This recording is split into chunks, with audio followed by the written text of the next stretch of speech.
Hello, my name is Kai, and I am a bit of a rambler. I like to travel, learn, and tell stories.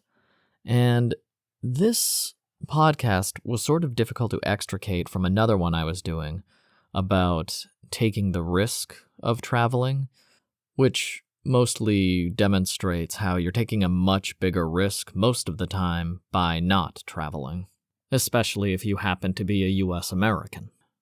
And this is kind of along the same lines. Don't be afraid to quit. And in a lot of countries, and especially in the US, quitting is an evil thing. It's demonized by corporate culture. It implies some lack of character or fortitude. Quitting implies that you don't care about whatever it is that you're doing. But that's not what quitting is.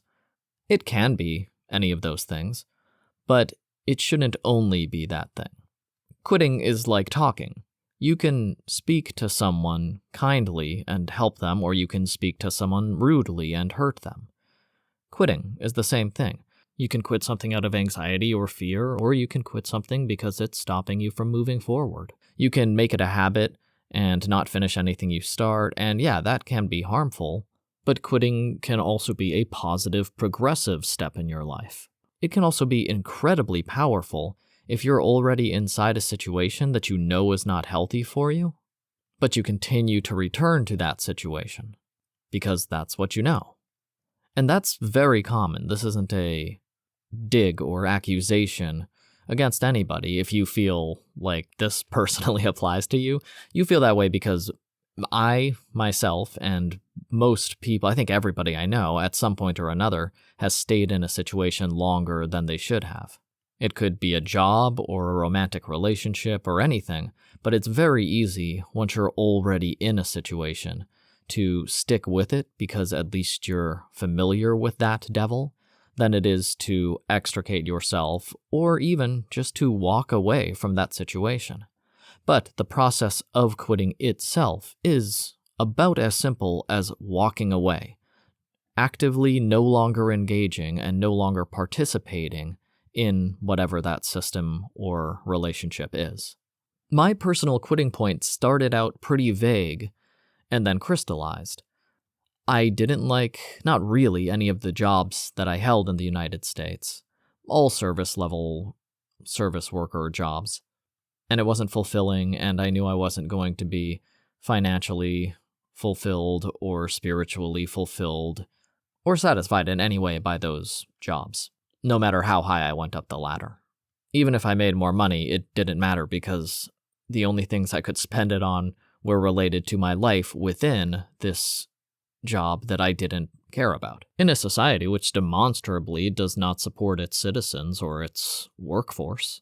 I did it well because I was supposed to want to be valued. And so I was like, I guess I want to be valued, regardless of the scale by which that value was measured. So I'll work harder and I'll work longer than the other people. And that worked great for me in the United States. I often got promoted quickly. I nearly never had any work issues. But it took about 3 years, 1 in a bar and 2 at a bagel shop, to really hammer home for me how little I cared about being a cog in a machine I was not invested in emotionally or intellectually or financially even. And when I found out that everyone, to the person, every single person I knew, who were also in these service worker jobs felt the exact same way, but they all kept going to these service worker jobs and they all spoke with a sense of inevitability and finality about their lives at 25. They were speaking like, yeah, but that's life, you know? You just do what you don't like forever. I don't get paid enough and I'm not respected and I kind of get treated like crap and I have too many responsibilities I'm not compensated for, but at least my coworkers aren't too bad. At least there's some other people trapped here with me. And I was like, that's not right. That I'm going to find another way or I'm going to not find another way and struggle. But the world is so big and there are so many things that so many people do that I bet there's something else, some other way to navigate American work culture. And I was already offered a higher positions within jobs that I was at multiple times, and I didn't know what the problem was, but each time I just wasn't interested in moving too high up because I knew that the higher position I had, the more I would feel obligated to what position I had because I'd be more directly in charge of other employees, and I would be a more important cog in whatever machine I chose to be a part of, but I didn't care about any of the jobs. It didn't fulfill me to be able to deliver the excesses of American leisure to Americans with a little too much money. That's not particularly fulfilling. If I was building a house for someone, who didn't have a home, that would probably be fulfilling. But if I'm just delivering a drink to somebody or making a sandwich for someone who already had 3 sandwiches that day, that doesn't light my fire. And even though I was aware that, like everybody else, the service industry isn't particularly satisfying or rewarding, it was what I knew and where I was. It was recommended to me, and after I got that crappy job, everyone applauded me and patted me on the back. But something was wrong.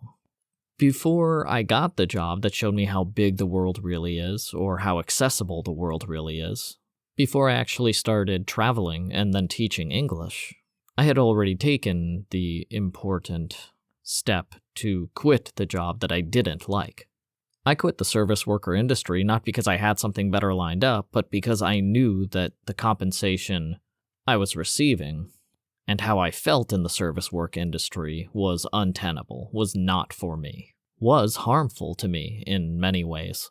And that's not an easy decision to make, which is why I'm making this episode in general, because it's not easy to quit, especially if you don't know what the other options are. And even though I knew I didn't like the service jobs, I didn't know what else you could do, because nobody teaches you that in the US anyway.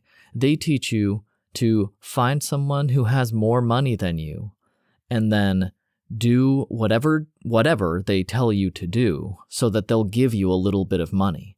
And if you do it long enough, then maybe they'll give you more money. That's it. But that is basically how Americans are inculcated into work, which is a very strange, sort of arcane capitalist obligation. That isn't how I would advise someone to look for work, especially not today. Today, I would be like, no, you'll make more money than the minimum wage by teaching a few hours of English online a day. And you'll have all the rest of the day, your free time to figure out what you really want to do, and you'll have the money to pay for your room and board, and then just, do a few hours of English a day, make $100 that day, and then try all of your interests and creative hobbies and pursue whichever one you feel you can make a job out of, if you want to do that. If you don't, then just live indefinitely and go travel around the world, because that's pretty cool too. But I think when I've told this story of how I quit American life and went to teach abroad and embraced that international lifestyle, it sounds like the opportunity came up first before I quit, but I actually was on track in that sandwich shop, and then I realized that it was as wrong as all of the other jobs I had had, which weren't many. Like I said, I did well in jobs. I didn't get let go often. And I just decided to quit because I had enough money for a couple months, which is a lot in the US. So I had a little bit of savings, and I was like, okay, in 8 weeks or 12 weeks, however long I had, I was like, I can figure out something else to do because this is so unsatisfying. And I actually had a rebound job, and it's the first job that I basically had ever had any kind of negative review for. But as soon as I started working there, it was another bar and I was a waiter. I was like, oh, this is everything I hated about every other job. Like, I just quit this situation and I just had no enthusiasm for it. And they actually let me go. I don't know if it was because they could sense how little I cared about becoming part of the work family.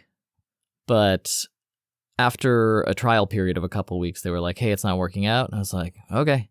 And I went home and I was kind of pissed because it was the first time I'd ever had any kind of negative work situation, because I Americanly worked my fingers to the bone and gave away my time to the corporate overlords.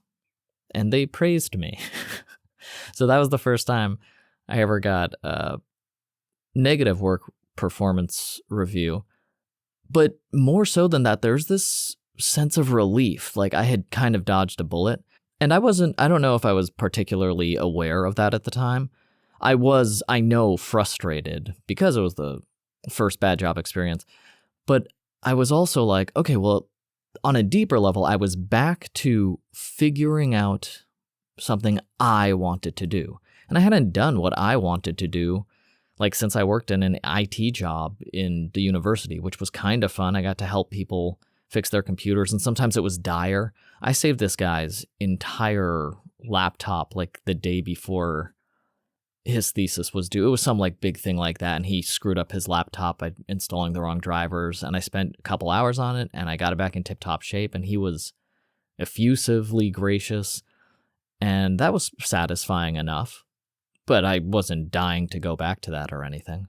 So I quit the sandwich shop job that I had been at for almost 2 years.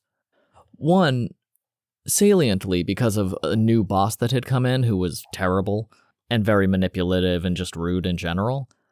But less saliently because I knew that this type of service work was actively chipping away at me inside. Like, it was poisoning me in a way I worried was irredeemable or irrecoverable from. And I found out it wasn't. If you've been trapped in a shitty job for 30 years and you're like, oh, see, I've been here so long, I'm probably a husk of a human. I can't go teach English now, or I can't start traveling now. Nope, that's not true. Don't worry, you can. People older than you, with fewer options than you, and more difficulties than you have, are traveling full-time right now. Send me a message if you have any specific questions. And of course, all the other episodes that talk about traveling. But anyway, the reason I quit a job, I think also that was the first time I ever quit a job, was because I knew it was wrong. I knew it was hurting me and how I wanted to appreciate the world. I wasn't, because I didn't like my obligations. And I was afraid of not knowing what I was going to do next, but I was a lot more afraid of what my life was turning into. How small it was becoming, how dependent and Manichaean and certainly rote it was becoming. And it just clicked for me, I have to leave this.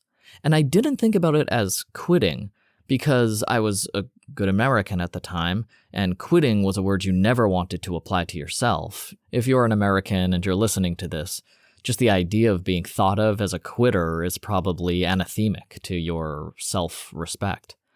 But I knew I had to leave that system anyway, and I quit. I quit my job and left that work without actively looking for a job. I got, like I said, that rebound job, but then I lost it after 2 weeks, and I was like, okay, so now we're back in that limbo where I have to figure out what I want myself.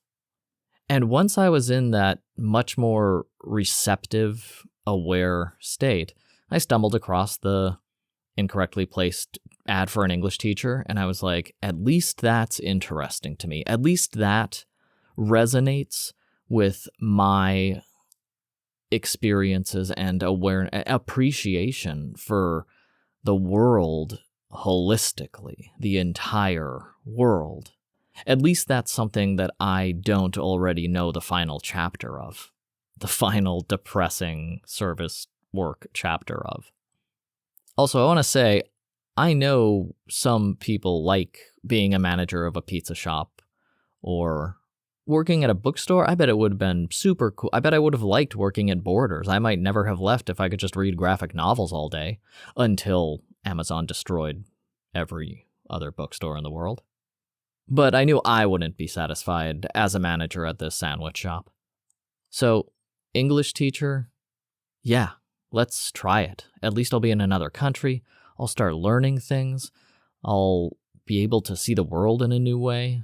I love learning, so the best way to do that is to put me in a place where I don't know anything, and certainly didn't know anything about China. So I was like, at the very worst, I'm going to see something novel and interesting every day, even if it sucks.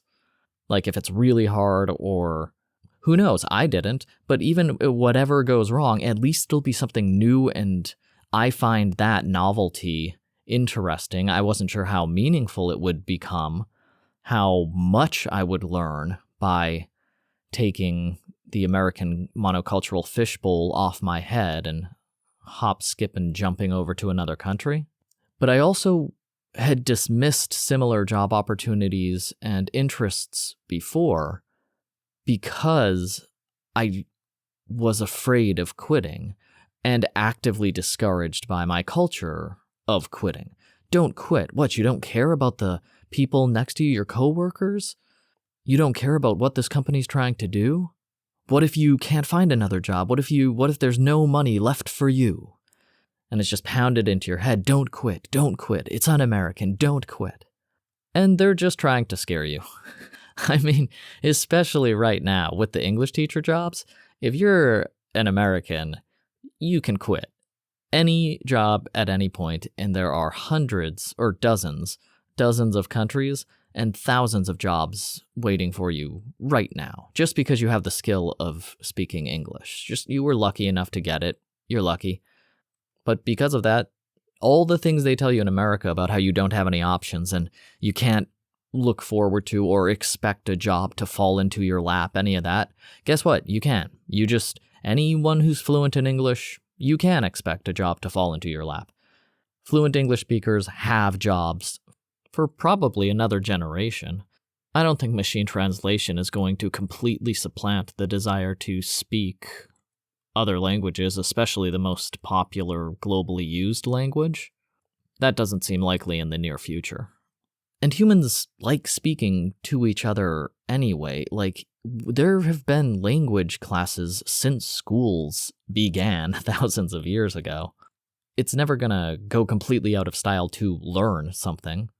But right now, 2025, thousands of jobs are available as an English teacher. 20, 25 hours a week, anywhere from $1,000 a month in a very poor country up to $6,000 a month in like Saudi Arabia. I've seen those jobs. I haven't taken them, so I can't say that's for sure true, but they are offering $6,000 per month. And I've actually in China seen a 4,800 USD English teacher job for, I think that was more full time. That was like 30 hours a week still. It's still like less work than you do in the United States.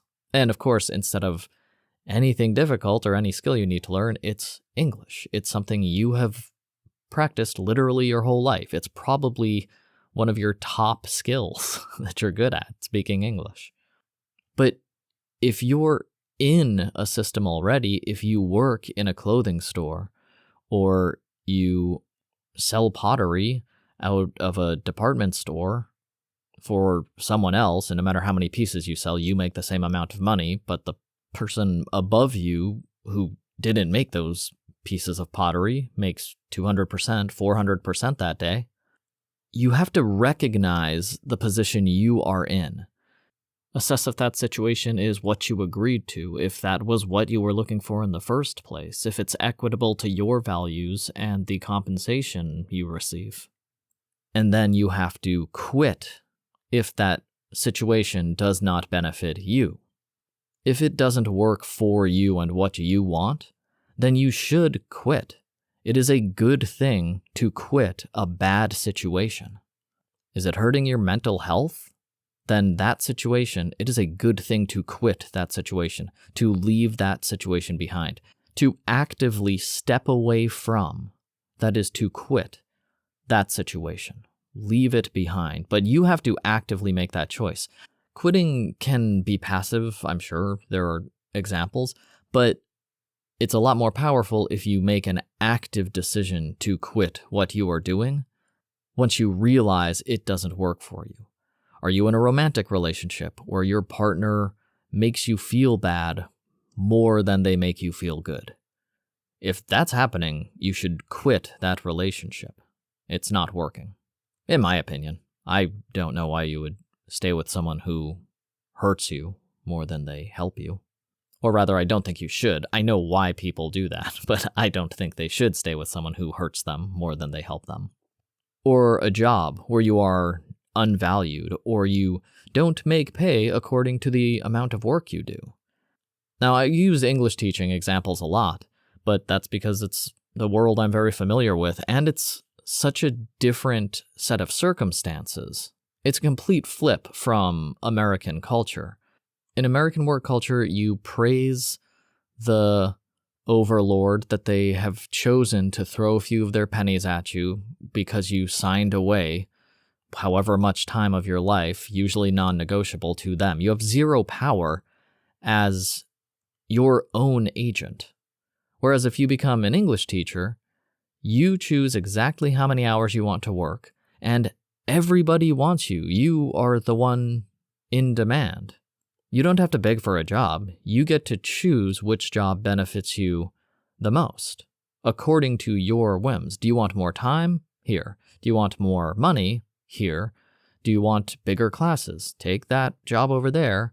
Do you want one-on-one tutoring? Then take this job over here. You get to choose everything, and you'll be making as much or likely more. I made more money than I did at the American jobs. What's the minimum wage in Texas? Like $7 an hour? That's insane. An hour and you get $7. You start working, you fly to an Asian country tomorrow and you'll start making double to triple that week. As soon as you sign up with a school, every 45 minutes you work plus a 15-minute break, you will be paid you double or triple what you're being paid now in the States to, I assume, work your fingers to the bone and sacrifice a lot of your mental well-being and physical health. But if you choose to stay there, then you're choosing to give away your health and your time. And you have to quit doing that. You have to quit giving away those most important assets, because your life and your attention, your productivity, those are real assets. And if you are giving your productivity and your ability to produce to a company that doesn't care about you or doesn't pay you according to how much you produce, they'll take it. They'll be like, great, yes, work as much as you want here. Thank you so much. You're really great. Don't ever quit because it'll be hard to find another job. You're doing a great job. Of course, they think you're doing a great job because you're trading all your productivity for the benefit of the person above you. It doesn't matter how hard you work, you make the same amount of money. Or like salaries. Salaries are pretty crazy. You work more for the same amount of money. You work extra hours, but you don't get paid for those because, oh, you're on salary. That's insane. If you're working as an English teacher, every 45 minutes you work, you get another $20. 45 minutes, $20. And then you just work as much as you want. You get as many $20 as you want, or more if you're working, depending on what the school is. But like $20 is pretty standard average for 45 minutes of work, plus the 15 minutes of break. But as long as you are giving your life, which is finite and changeable and subject to the whims of nature, your body is constantly changing and, let's be honest, constantly breaking down because human bodies are fragile and ageful. They're not going to work forever, and they just don't. So make sure that if you have a job that you are using your body, your productivity, your attention, your finite, healthy years on, that you are being rewarded fairly for what you are giving up, which is everything. Your life and your health and your well-being is everything, because that's all your life is, and one day it's gone. So if you are not being rewarded fairly, all the doubts and uncertainties will crop up. Well, I can't just quit. Well, you need money. Who knows where the next job is? And what if I have a gap on my resume and all that stuff? Other companies won't think I'm a good worker if I quit. All that bullshit that you have been taught as an American for your whole life, that I was taught, that were running through my head. But the wrongness of my job was so strong that I don't even think I was ready to quit. But I knew if I didn't quit, something bad was going to happen. Like, I wasn't going to shoot up the workplace, but I was going to break something inside myself. Some sort of hope or genuine compassion for the world, caring about life was going to be chipped away at if I kept in that situation. So if you are not being compensated fairly, then you have to be ready to quit. You have to make the active decision to quit. It's just as powerful as choosing to get a new job, choosing to leave a job that does not benefit you. And I keep using the example of jobs just because it's very simple to make that analogy and the terms are clear, but this can be in any situation in your life that quitting is an important third option, an important alternative option that you should have in your pocket. Maybe you're negotiating to buy a new car or whatever. You have to be ready to walk away. That's a cool way of saying you can't be afraid to quit. Quit the negotiations if you're clearly not getting anywhere or if it doesn't benefit you. You could be in a romantic relationship where either you're being hurt or you're just not interested in that other person anymore. You guys just don't click.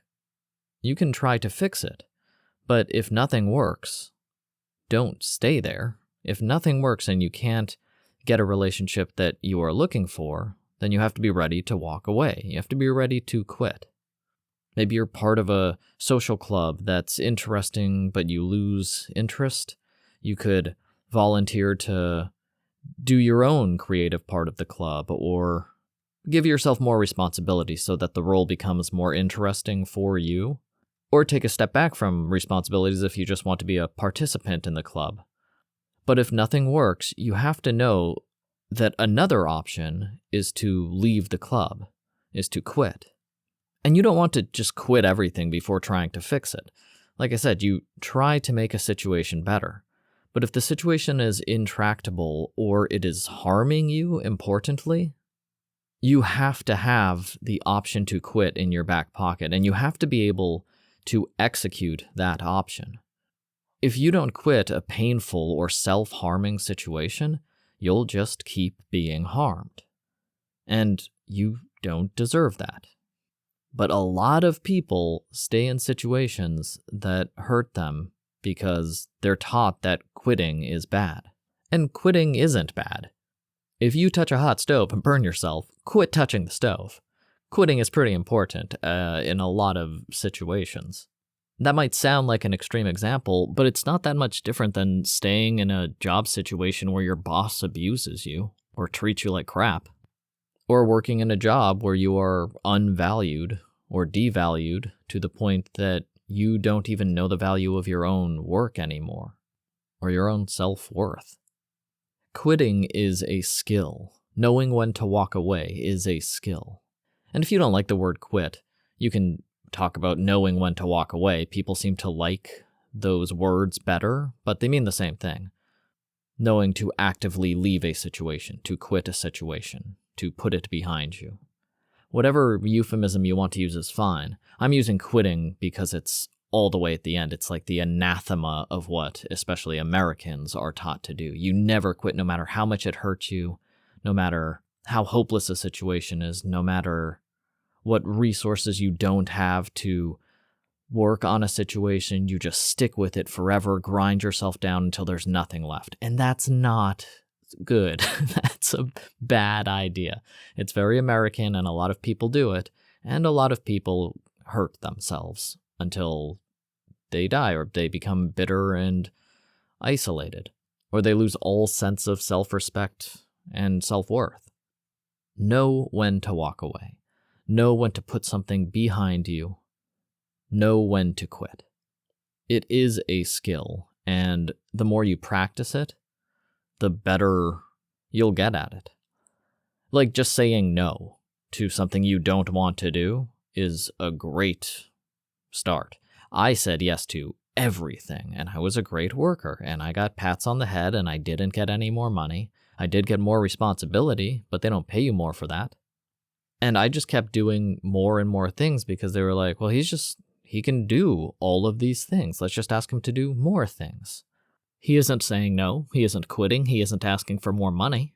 Thanks, Kai. Great work. Can you also do inventory for the store? Yeah. Can you also go on deliveries? Yeah. Can you coordinate deliveries and stock inventory with other stores? Yeah. No problem. Sure. Oh, of course. Oh, no, it's fine.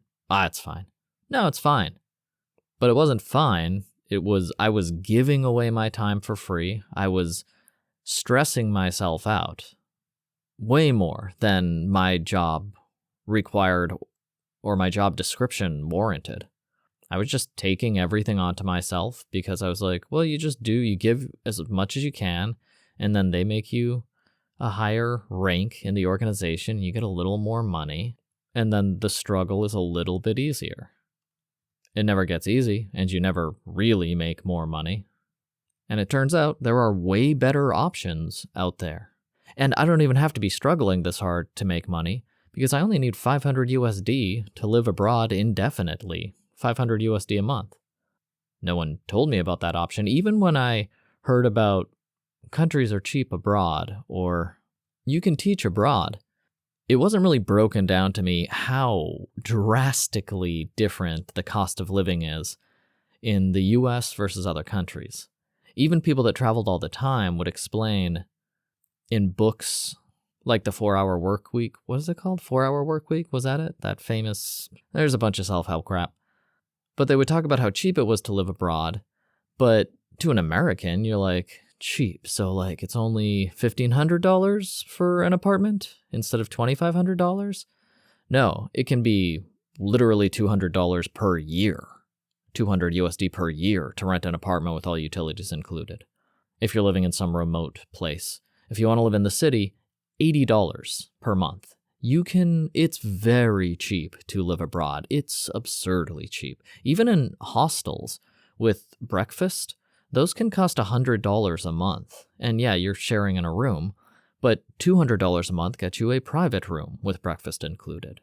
Private rooms with breakfast included in Portugal and Western Europe, $450 a month with no planning or looking at anything. Easily, you can get private rooms in hostels for $450 a month with some food included, and that's utilities included and everything. So just for me, when I moved abroad and I saw the actual numbers, the cost of living, I was as shocked as I had ever been. Knowing that there were guaranteed jobs now for the rest of my working life anyway, via English teaching, and knowing that at the end of a few years, I had enough money to live until the end of my life, if I so chose.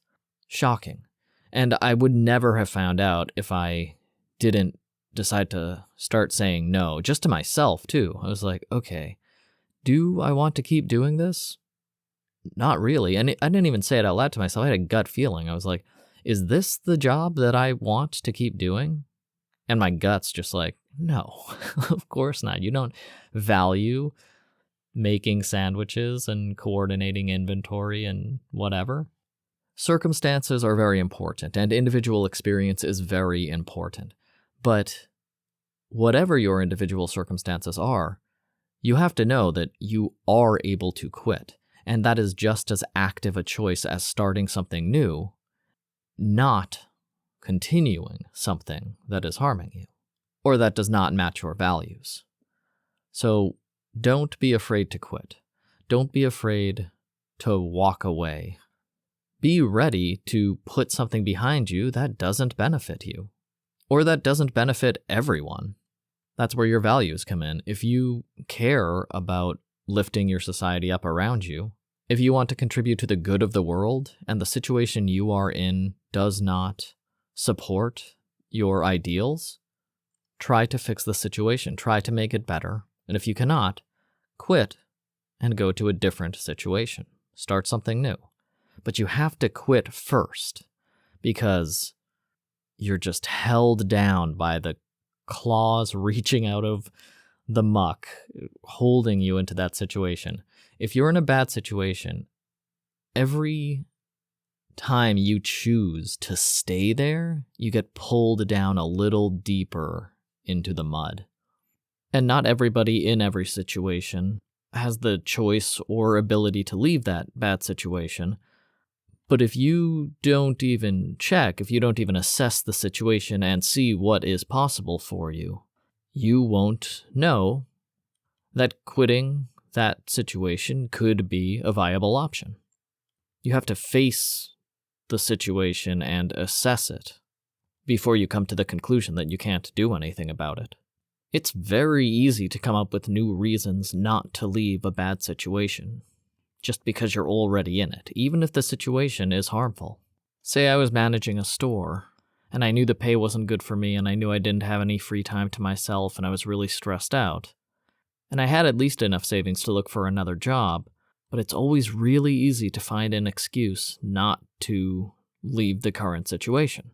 There's a new person I had to help train at my shop, for instance. So that's a couple weeks that I have now been like, oh, I won't leave now. I have to make sure that Kelly fits into the team and she knows all her responsibilities and can take care of everything after I go. So I'll wait around for her to be ready for me to leave.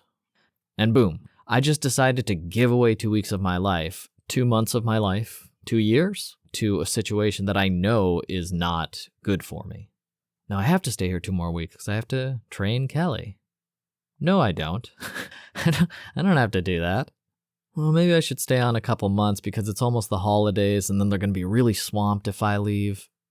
Are they paying you enough to stay? Do you feel like do you feel like you are valued enough at that company to warrant staying at a situation that isn't good for you just to support the system, that company? And in your circumstances, if the company does mean that much to you, then you can support that company or that situation. But I rarely hear that side of the coin. What I usually hear is, and they don't care about me, and it doesn't matter how much I work, and all that kind of stuff. If that's the situation you're in, then why commit yourself to 2 more months, to 6 more months, to 1 more year later? I'll definitely quit later. Later becomes never real quick. So make sure you're doing what you want to be doing. And make sure you are being valued for what you are producing, for your place in whatever relationship or situation you are in. And you can try your hardest to fix it if it's not working out, and you can try to change it. And changing does work, and fixing things does work. I've fixed situations before. But if you can't fix them, then another option is to quit, to put it behind you. And putting one thing behind you means that there is more room for other things in front of you now. You've put behind you whatever was taking up that much of your attention, that much of your time, that much of your health. And with that behind you, now you can welcome something new. You can pay attention, look for a new opportunity, stay aware for that new opportunity, that new choice, that new situation or relationship. But you have to quit the old one first. You have to put that behind you first. I think that is an extremely important skill that is sort of crushed out of people from a very early age. Because if people only choose the situations that are healthy for them, then people have to start making a living wage. Bosses have to start giving vacation time to people. They have to pay for childcare. It's materially more expensive for those in power, the bosses of these businesses, to fairly compensate you for your work. So the boss talks about corporate families and how the more you give to your company, the bigger the company gets and it's better for everybody, and all sorts of untruisms that always benefit those higher up and those in more power and do not benefit the actual producers. It's not better if a situation siphons productivity from most people and gives it to a few people. That's not better for everybody. That's better for the few people.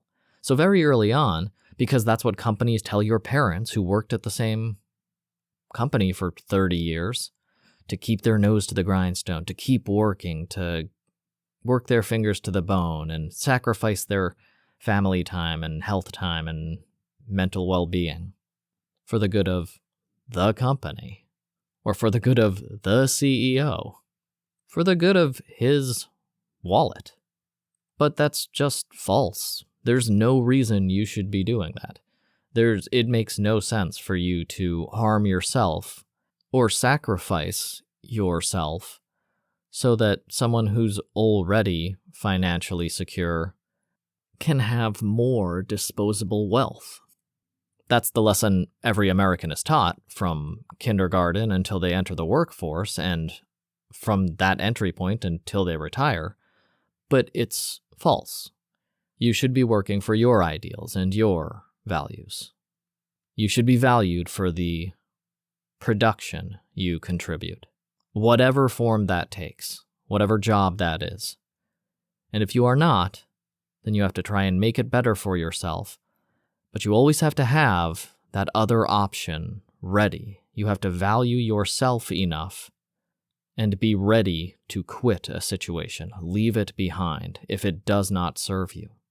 And this is not either or. This is not sacrifice all of yourself for a company that doesn't care about you, let's say, or Machiavelli and you only do what serves you to the exact point that it helps you and you manipulate to get because then you're just doing what is being unfairly done to you. You're just extracting value from others and then leaving a situation. So this isn't completely sacrificing yourself or taking advantage of others.